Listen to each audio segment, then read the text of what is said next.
Po vinë ditë të zeza, qytetarët të përgatiten, ndërsa qeveria menjëherë të marr masa për zbutjen e goditjes nga çmimet e karburanteve dhe mbrojtjen e standardit të jetesës së qytetarëve, apeloi profesori universitar Vançe Uzunov në emisionin Biznes 21.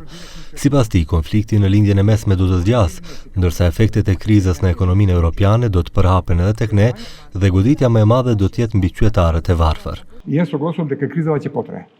Нема туку така таа војна да заврши, а и да почне да завршува, негативните ефекти ќе се прелеат, ќе продолжат и понатаму барем до крај на оваа година минимум.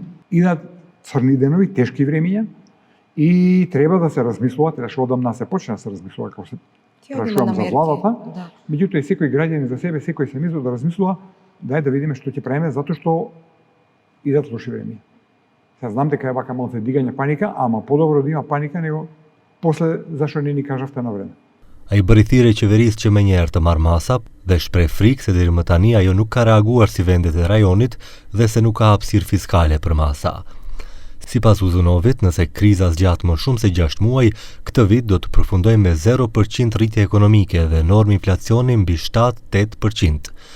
Për profesorin universitar Sinisha Naumovski, kriza do të përhapet mbi ekonominë e Maqedonisë, ndërsa goditja do të varet nga kohëzgjatja e konfliktit.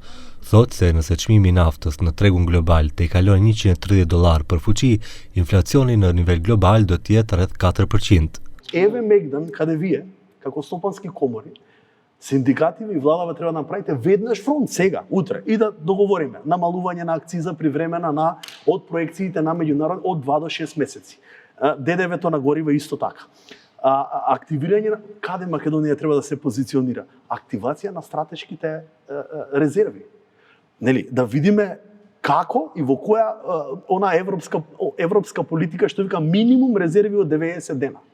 Значи ние треба да се обезбедиме минимум резерви од 90 дена.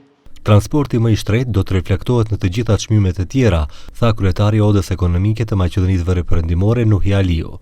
Shpreson që qeveria së shpejti të marrë masa për të zbutur goditjen, veçanërisht mbi më të varfrit. Транспортот и дериватите ги тангираат сите сектори. Не можеш да кажеш дека некој од секторите ќе се спаси од корекцијата на цените. Тука нема шанса затоа што транспортот учествува во костото, во цената на чинење кај секој продукт.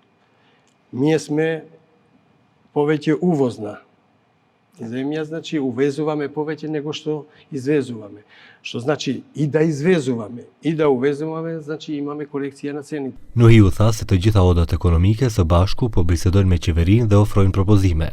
Propozimi i tyre është që Komisioni Rregullator për Energjetik të rikthejë rregulloren e vjetër me të cilën në vend që çmimet të formohen një herë në javë, të hënën, korrigjimet të bëhen vazhdimisht kur ka luhatje në çmimet e naftës në bursat botërore.